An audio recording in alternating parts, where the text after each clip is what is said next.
Now, what are the success factors for reviews? So let's discuss about different success factors for reviews. So critical success factors that are important that improve the chances of success for reviews include: find the champion. So who is the champion? Champion is a person who is aware of all the review process, who will lead the process, and he has expertise and enthusiasm um, to lead the process and lead the team. So the first and foremost thing for successful reviews is to find a champion who is very enthusiastic and who is very knowledgeable in the review process. So champion will lead the process. He should have expertise, enthusiasm, and guide moderators and participants. So he will be the person who is technically very sound. He is the person who will be familiar, or who will be kind of champion in the review process, who knows all the review process very well, and he'll train and guide the moderators and participants. Then management support is needed, because if management doesn't support the review process, then reviews can never be successful. So management support is needed, and all the time that is being spent in the review meetings and effort has to be accounted in the project plan by the management. The second thing is pick things which really count. So you need to pick most important documents for review. You don't need to review each and every document. So most important documents are the requirements document, your design documents, architecture documents. So the second factor that is important for success of reviews is that most important documents need to be reviewed first. Then make sure each review has clear objectives. Unless and until you have clear objectives about reviews, it can never be a success. So don't review every document by inspection, because inspection is the most formal type of review. It requires a lot of planning and time. So it is only advisable to review to do inspection for the most important documents, and do not review every document by inspection. Other less important documents, like your test cases, can be done by peer reviews. So, and then finally you need to involve the right people in the review process. If it is a highly technical document, you need to involve technical architects, designers, other developers. If it is a document related to testing like strategy and plan, you need to involve proper business stakeholders, test managers, development managers, etc.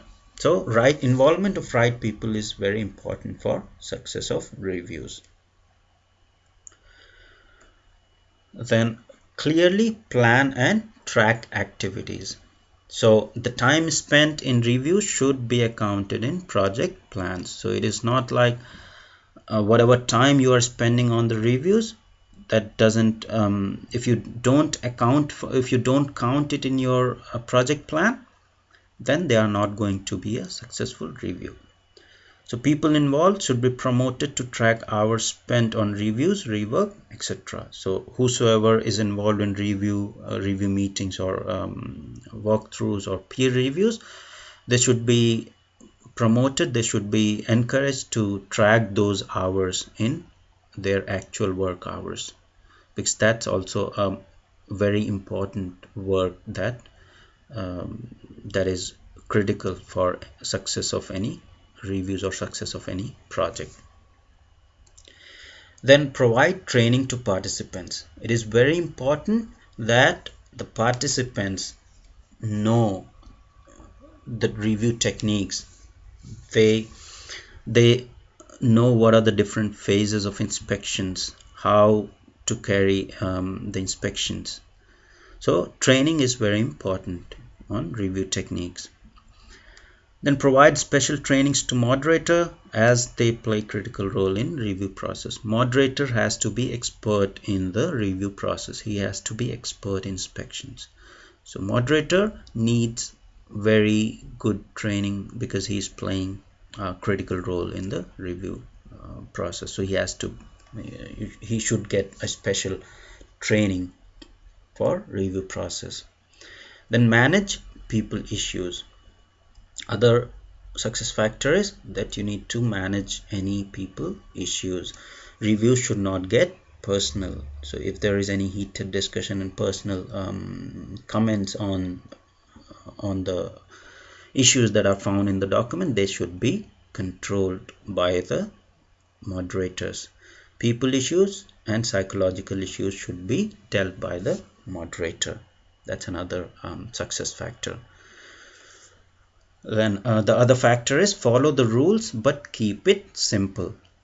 It's not always that if you'll follow the formal process you will succeed. So you need to follow the rules, but you need to keep the review process simple. Do not complicate it very much. Make the process as formal as the project culture or maturity level allows. So if your organization maturity level doesn't allow you to follow extremely extremely complex process, do not go for it. So whatever maturity level is allowed by the organization, then follow that process and keep it simple. Do not become too detailed, do not become too theoretical. So once you are doing reviews, do not be very detailed or very theoretical. It has to be simple. Then continuously improve the process and tools. Continuous improvement is very important. So whatever process you are following right now, if there are some missing things or missing tools, you need to improve the process. You need to improve the learning of the process. Then report results.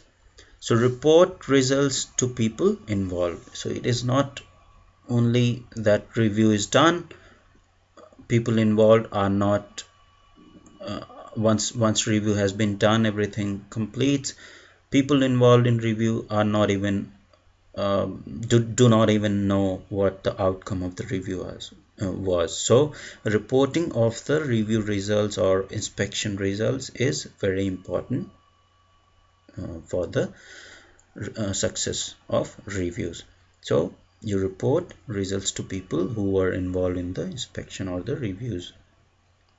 Discuss consequences of defects if not found by reviews.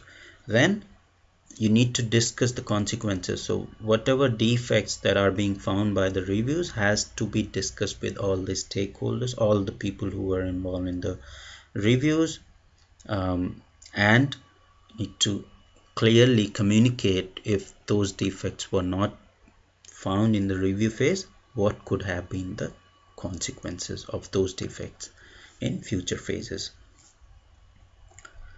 So to conclude, in this session we learned about different phases of formal review. Then we learned about the roles and responsibilities in the formal reviews, different roles and responsibilities that people have in the review process. Then we learn about the three review different types of review, and finally what are the critical success factors for review. Thank you.